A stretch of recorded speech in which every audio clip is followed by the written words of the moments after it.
하나님께서 오늘 우리에게 주신 말씀 요한복음 6장 56절에서 69절 말씀, 저와 여러분이 한 절씩 교독하고요, 마지막 절은 함께 봉독하도록 하겠습니다. 내 살을 먹고 내 피를 마시는 자는 내 안에 거하고 나도 그의 안에 거하나니 살아계신 아버지께서 나를 보내심에 내가 아버지로 말미암아 사는 것 같이 나를 먹는 그 사람도 나로 말미암아 살리라. 이것은 하늘에서 내려온 떡이니 조상들이 먹고도 죽은 그것과 같지 아니하여 이 떡을 먹는 자는 영원히 살리라. 이 말씀은 예수께서 가버나움에 떠나서 가르칠 때 하셨느니라.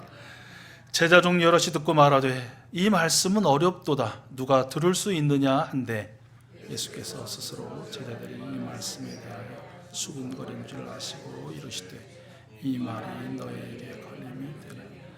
그러면 너희는 인자가 이전에 있던 곳으로 올라가는 것을 본다면 어떻게 하겠느냐?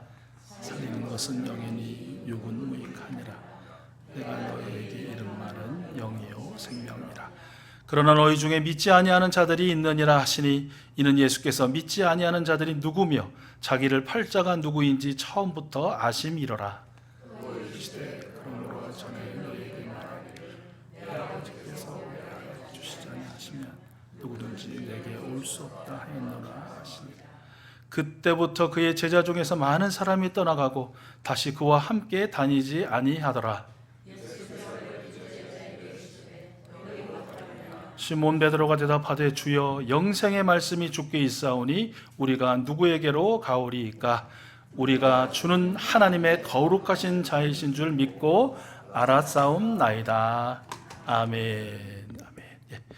이 시간에 뿌리의 집을 섬기고 계신 우리 김도희 목사님 말씀 증거해 주시겠습니다.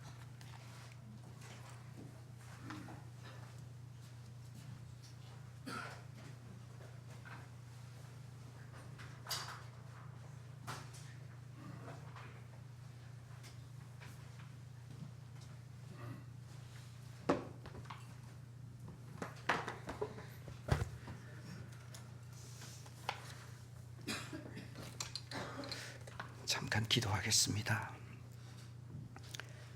전능하신 하나님 아버지, 원근각처에서 오늘 이 자리로 저희들을 불러주시고 아버지 하나님의 귀한 사랑으로 저희를 덧입혀 주시는 것을 감사드립니다. 이 시간 저희에게 베푸시는 은혜로 말미암아 저희가 마음이 새로워지고 기쁨이 충만하며 용기 있게 이 험악하고 어려운 세상의 삶을 잘 이겨내면서 살아가는 사람들이 되도록 축복해 주시옵소서. 예수님의 이름으로 기도드립니다. 아멘.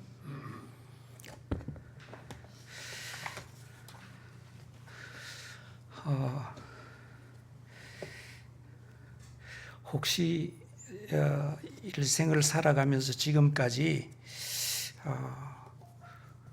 참 기억에 남는 식사 시간, 아마 사람들마다 다 조금씩 다를 텐데 내가 사는 동안에 언젠가 누구와 이렇게 같이 밥을 먹었는데 그 일을 참으로 잊을 수가 없고, 그리고 그 일이 나한테 너무 좋은 사건이 되고 의미가 되었습니다. 혹시 생각나는 거 있으세요? 언젠가 누구와 함께 밥을 먹었는데 그 일이 내 인생 일생 살아가는 동안에 나에게 어떤 감동과 떨림이 있고 내 생의 길을 결단해 가는데 언제나 도움이 되었던 그런 밥상,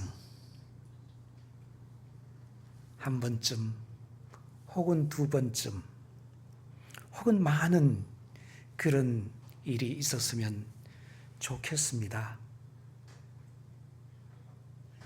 오늘 이 본문의 말씀은 성찬식에 관한 말씀이어서 사실은 식사에 관한 말씀입니다.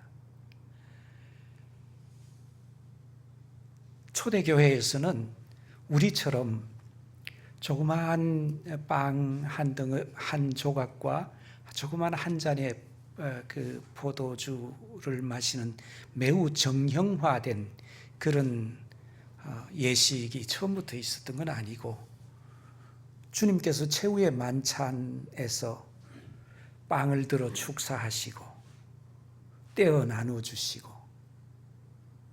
함께 먹고, 또 포도주를 들어서 축사하시고 그리고 부어서 나누어 마시게 하시고 하는 그런 처음부터 끝까지 식사가 진행되는 그런 예전이 성찬식의 예전이었습니다. 이 성찬식의 예전 가운데서 초대교회의 그리스도인들은 깊은 감동과 그 식사로 인해서 얻게 되는 삶의 영감과 치유와 용기를 새롭게 하는 예배의 시간을 가졌더랬습니다.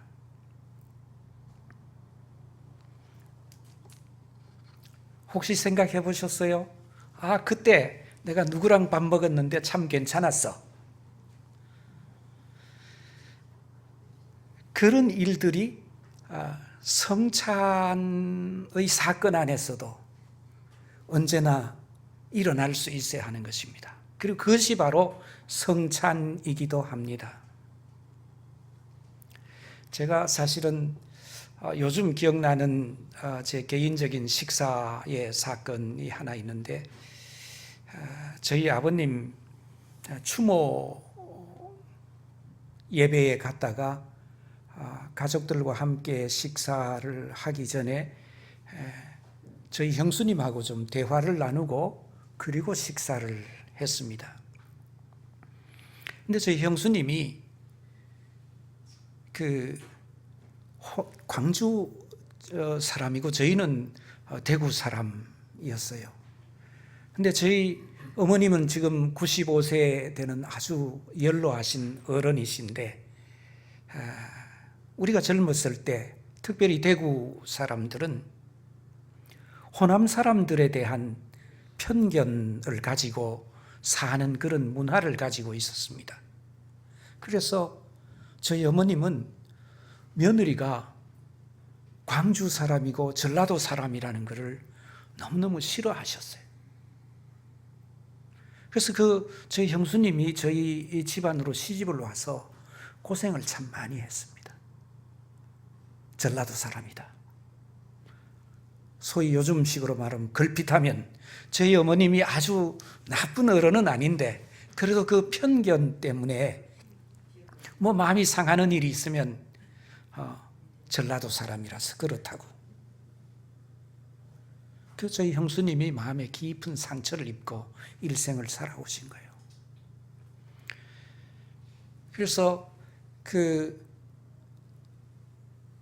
추모 예배 하고 이렇게 조금 있는 시간에, 식사하기 전 시간에 형수님, 내 생각에 형수님은 저희 집에 시집을 와서 우리 가족이 가지고 있었던, 그 당시에 가지고 있었던 전라도 사람에 대한 편견, 그 편견 아래에서 많이 아프고 고생 많이 하셨는데 참 미안합니다. 식사를 앞에 두고 사과를 했어요. 물론 저희 어머니가 거동이 가능하시면 거기까지 올라오실 수도 있었을 텐데, 저는 그저 어머니와 가족이 가졌던 그 마음을 대신해서 사과를 드렸죠.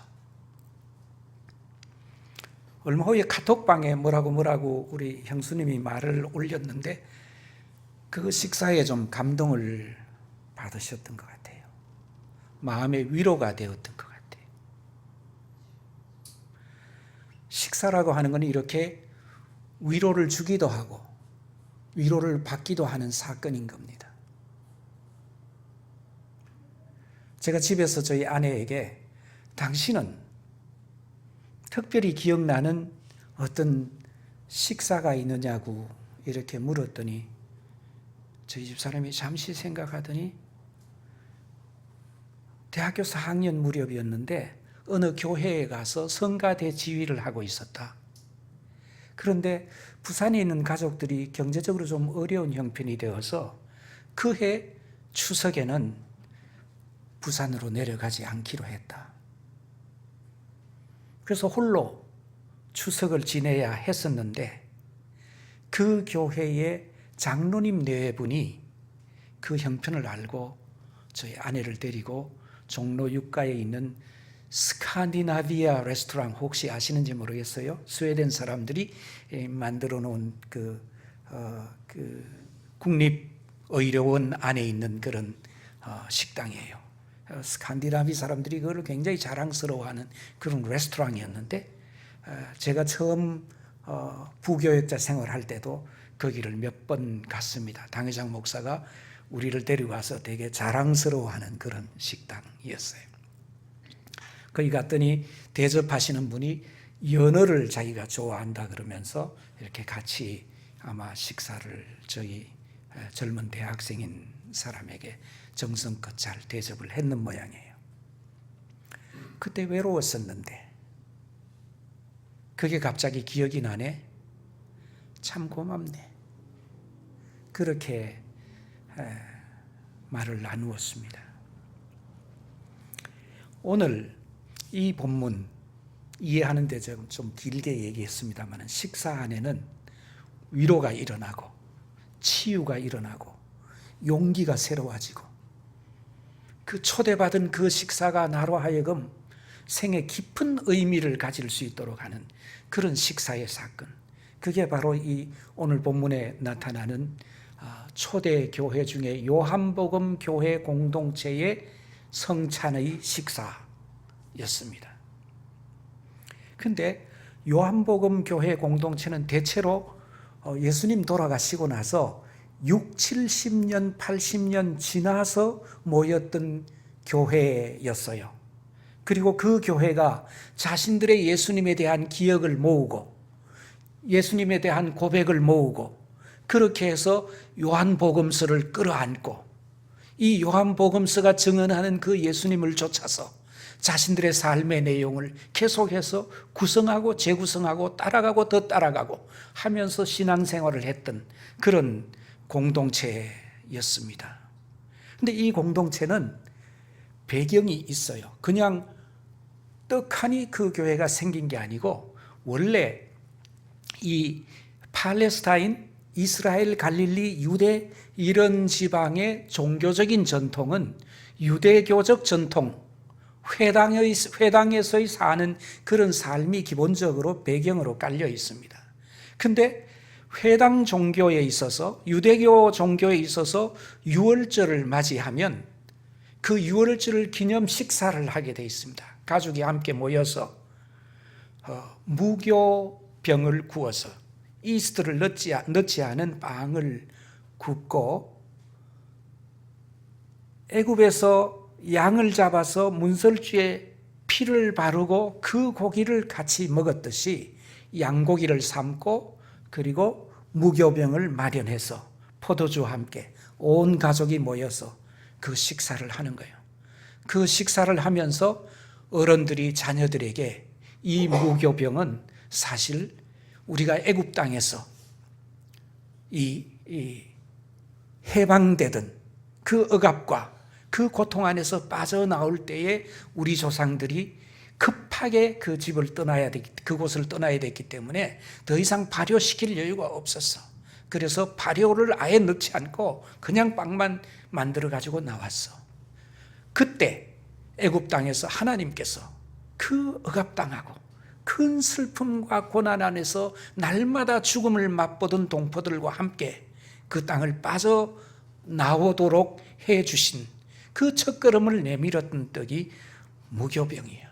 그리고 이 양고기는 그때 양을 잡아서 우리 문설주에 다 발랐다. 근데 우리는 살아남고 애굽의 장자들은 다 죽임을 당한 그 기억을 되새기기 위해서 우리가 이 양고기를 지금 같이 먹는 거다. 그리고 우리는 하나님의 은혜로 홍해를 건넜고 그리고 광야에 이르러 우리는 만나를 먹었다 라고 하는 그 히스토리를 안고 가족이 그렇게 식사를 한 다음에 회당으로 가서 찬미하는 그런 절기의 풍습이었습니다. 그런데 요한복음을 끌어안고 사는 교회 공동체에는 이런 유대적인 전통에 익숙한 사람들도 있었고 경건한 이방인들로서 예수의 복음을 받아들이고 믿음의 삶을 시작한 사람들이 많이 있었습니다. 그런데 이거는 유대의 역사예요.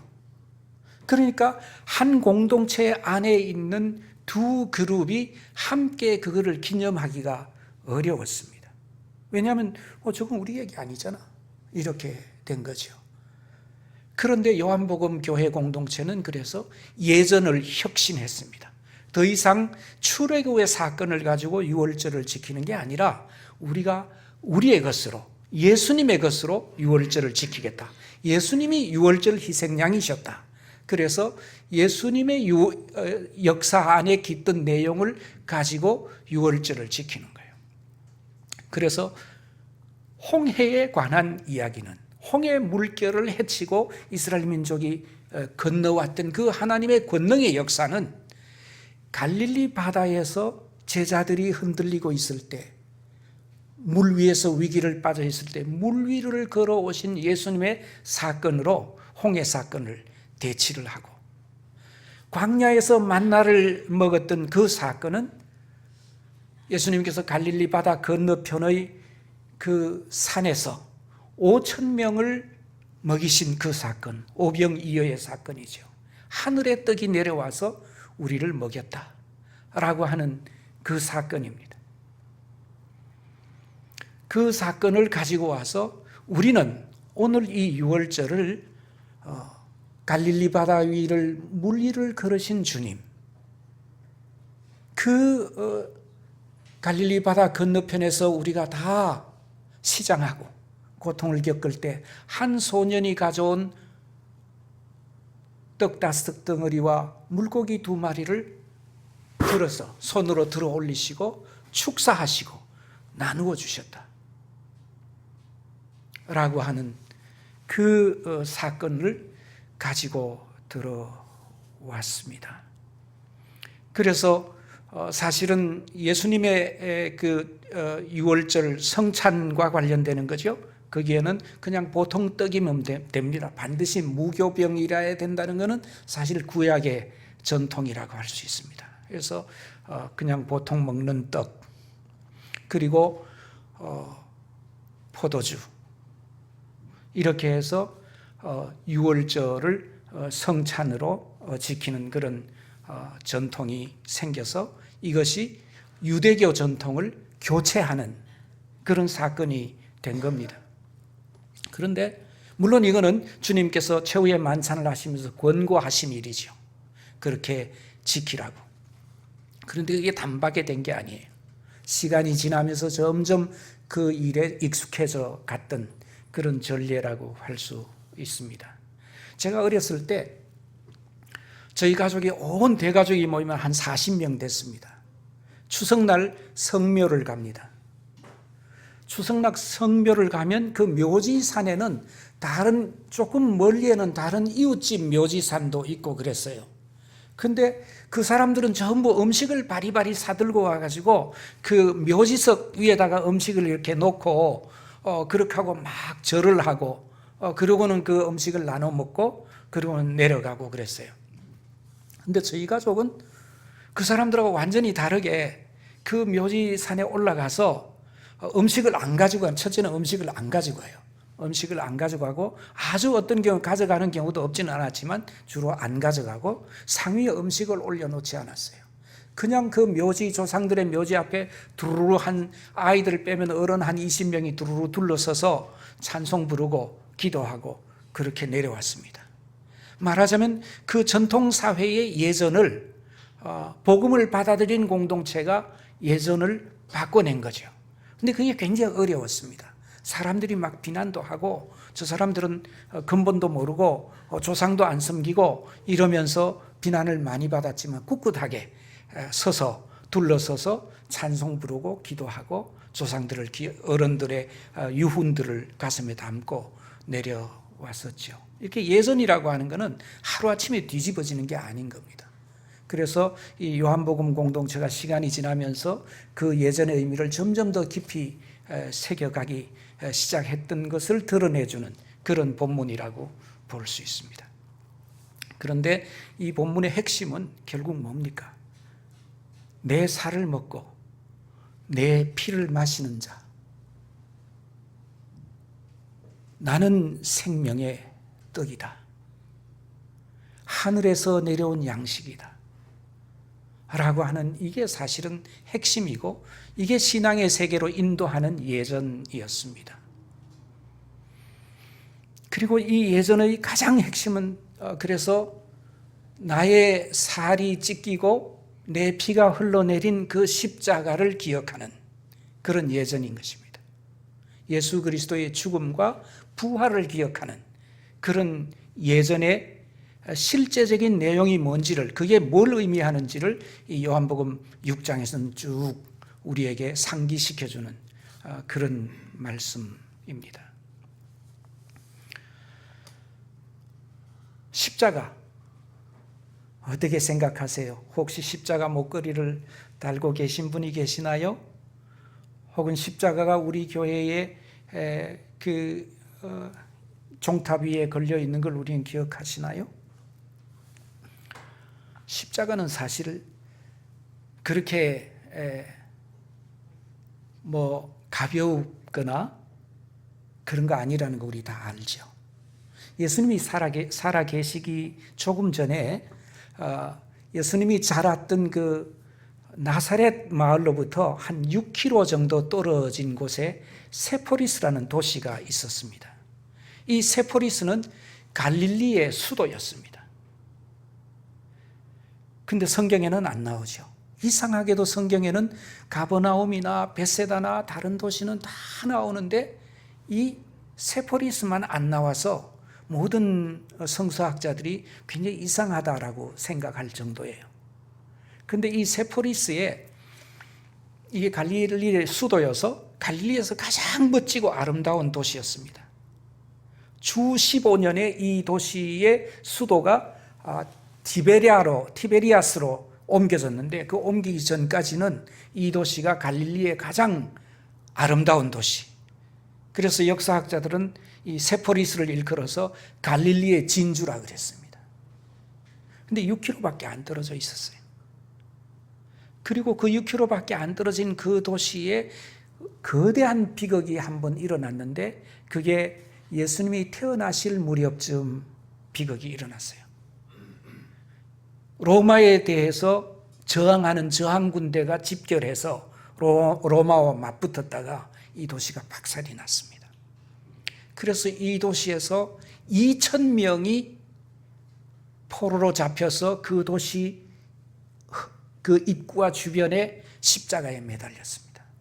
십자가의 기억이 이 나사렛 사람들에게는 깊이 기억되어 있는 그런 도시입니다. 참혹한 도시였고 정말 역사에 큰 아픔을 가진 그런 도시였습니다. 그래서 예수님께서 십자가라고 하는 말씀을 하실 때 이미 이 갈릴리라고 하는 나사렛이라고 하는 이 동네에서 살아온 삶을 배경으로 갖고 있는 그런 십자가입니다. 그냥 느닷없이 십자가가 아니에요. 이미 그 동네 사람들이 그 기억 속에 예수님은 아직 태어날 무렵이었으니까 보지 못했지만 우리 광주의 참상을 기억하지 않습니까? 우린 물론 그거를 비디오 테이프나 필름이나 이런 걸 가지고 봐서 그런데 예수님 시대는 구전 전성의 사회입니다. 구전 전성의 사회가 오늘날 TV의 시대보다 못하다고 생각하면 큰 착각입니다.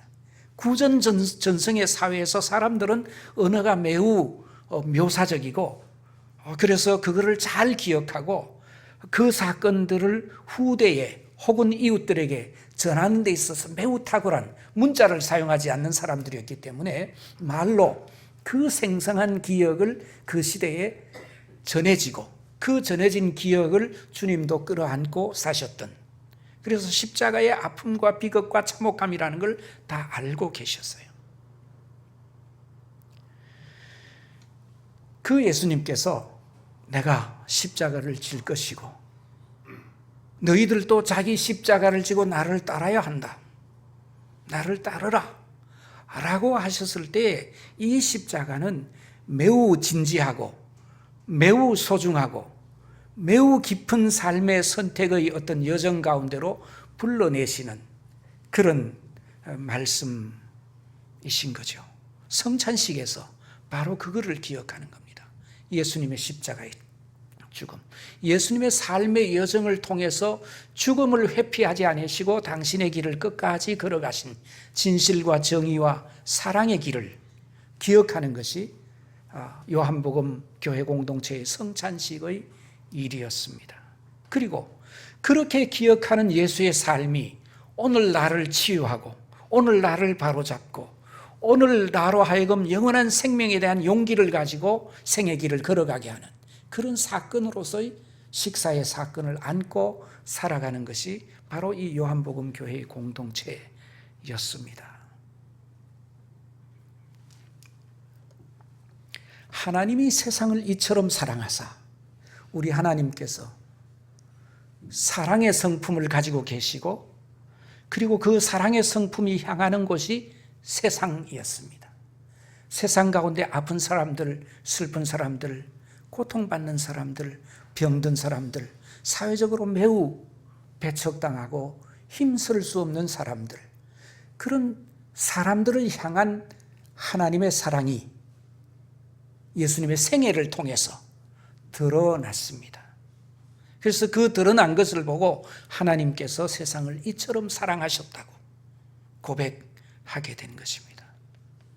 그리고 그 길을 걸어가는 사람들에게는 멸망함이 없고 영생을 누리게 된다고 말씀하시는 것입니다. 십자가가 마술이 아닙니다. 성찬식도 마술이 아닙니다. 그 성찬식과 십자가 사건 안에 우리 생을 향한 주님의 부르심이 있는 것입니다. 주님께서 그렇게 사신 것처럼 우리도 그렇게 살기를 불러내시고 그렇게 살기로 불러냄을 받았을 때에 우리의 삶이 좋아진다는 것입니다. 세상의 삶이 좋아진다는 것입니다. 그게 구원의 흔적이 담겨 있습니다. 그걸 우리가 지상에서 얼핏 경험하는 것입니다. 그 경험 안에서 구원과 영생의 의미를 우리가 이 세상에서 맛보면서 살아가는 것입니다. 제가 오늘 모자를 하나 가지고 왔습니다. 제가 이 모자를 쓰고 작년 9월 달에 저희 딸 동네를 많이 돌아다녔습니다. Every child matters. 모든 어린아이들은 소중하다 라고 하는 그런 고백을 가지고 있는 모자입니다. 캐나다 정부와 캐나다 사회가 큰 반성을 했는데 캐나다 사회가 100년, 200년 전에 원주민들을 아주 험한 동네에 가서 살도록 다 밀어내고 그 바깥을 나오지 못하게 만들었습니다. 그리고 그 동네에 사는 아이들을 다 긁어 모아가지고 일반 학교에 데리고 와서 기숙학교에서 그 아이들을 자라게 했습니다. 그리고 그 기숙학교에 자라는 아이들이 고향 땅을 그리워하는 것을 억압했습니다. 엄마 아빠를 보고 싶어하는 것을 못 보게 했습니다. 그 인디안의 문화가 이 사람들을 더럽히지 않게 하겠다고 그 아이들의 생명을 살린다는 뜻으로 그렇게 했습니다. 그런데 많은 아이들이 죽었습니다. 우울증으로 죽고 맞아 죽고 차별과 편견 안에서 견디지 못하거나 학대를 당해서 죽었습니다. 학교들은 이 아이들의 무덤을 만들어 놓고 계속해서 아이들을 묻었습니다. 고향으로 돌아가지 못하게 했습니다. 그때 캐나다 사회는 백인 사회의 아이들에 대해서는 굉장히 정성껏 잘 교육하는 일을 하고 이 원주민 아이들은 부모와의 만남조차도 허락하지 않으면서 가혹하게 결과적으로 학대하는 그런 역사를 가지고 있는 거죠. 그래서 지금 이 일을 반성하는 캐나다 사회가 Every child matters. 이 캐나다 땅에 살고 있는 모든 아이들은 소중하다. 차별 없이 소중하다. 라고 하는 이런 방식으로 사회를 다시 재구성하기 위해서 매년 9월 30일을 Truth and Reconciliation Day라고 해서 국경일을 만들었습니다. 그래서 그때 원주민들을 박해하고 원주민들을 아프게 했던 일을 되돌이켜서 우리가 그때 잘못 살았고 이제 우리가 그때를 반성하면서 새롭게 우리 사회를 구성하겠다. 그 사회를 좋게 만드는 일을 해가는 거죠.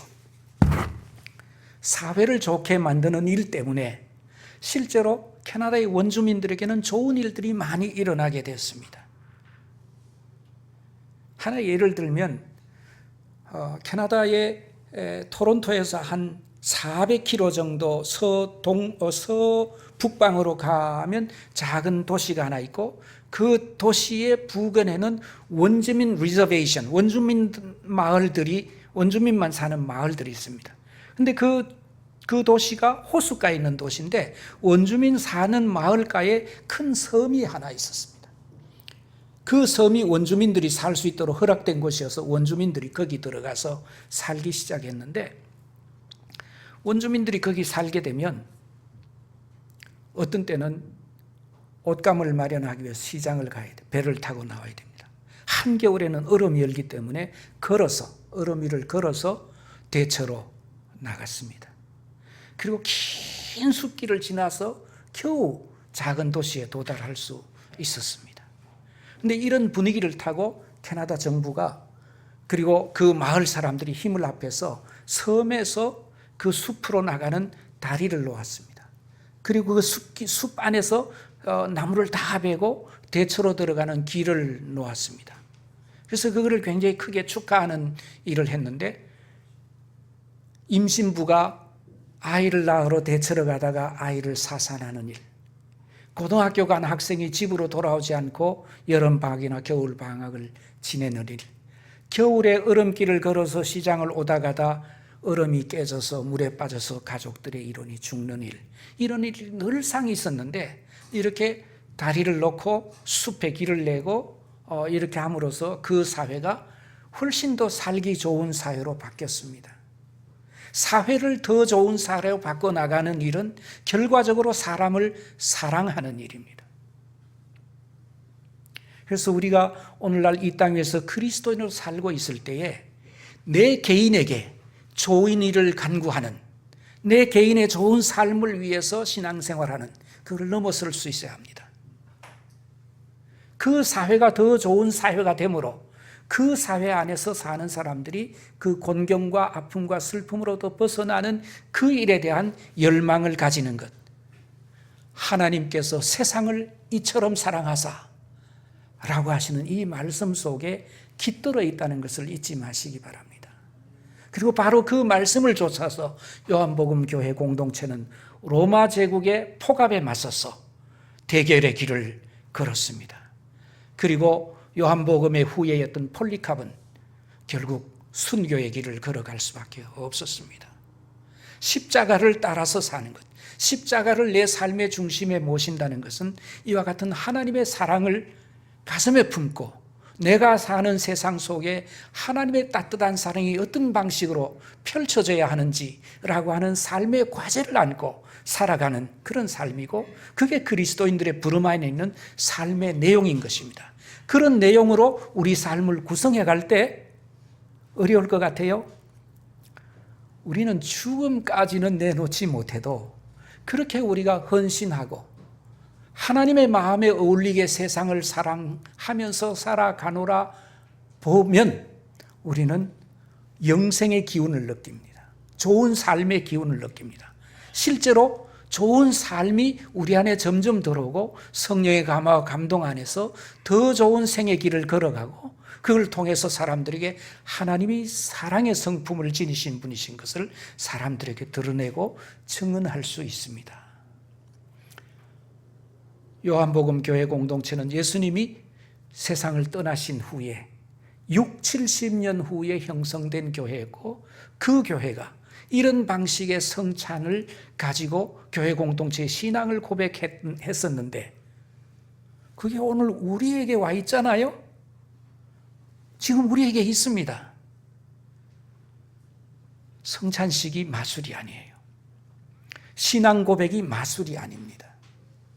우리는 우리의 삶을 불러내시는 그 부름 안에서 영생을 맛보게 하시는 신앙의 여정 가운데 부름을 받은 것입니다. 감사하지 않아요?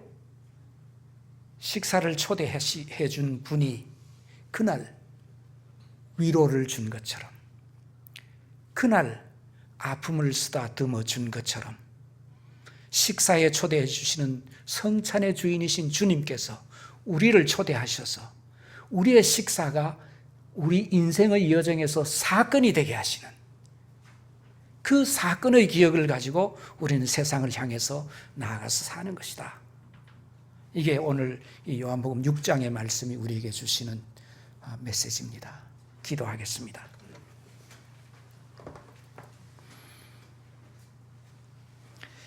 하나님 아버지, 우리가 하나님께서 얼마나 사랑이 충만하신 분이신지를 다 알지 못합니다. 우리의 사랑의 크기를 가지고 하나님의 사랑을 제한하기도 합니다. 하나님 아버지, 우리가 하나님의 사랑의 깊이와 넓이를 주님 예수 그리스도의 죽으심과 십자가와 부활의 사건 안에서 경험할 수 있게 해주시고, 그런 경험이 우리의 신앙으로 충만하게 채워지며 또 세상을 향해서 나아가는 디딤돌이 될 수 있도록 은혜를 베풀어 주시옵소서. 예수님의 이름으로 기도드립니다. 아멘.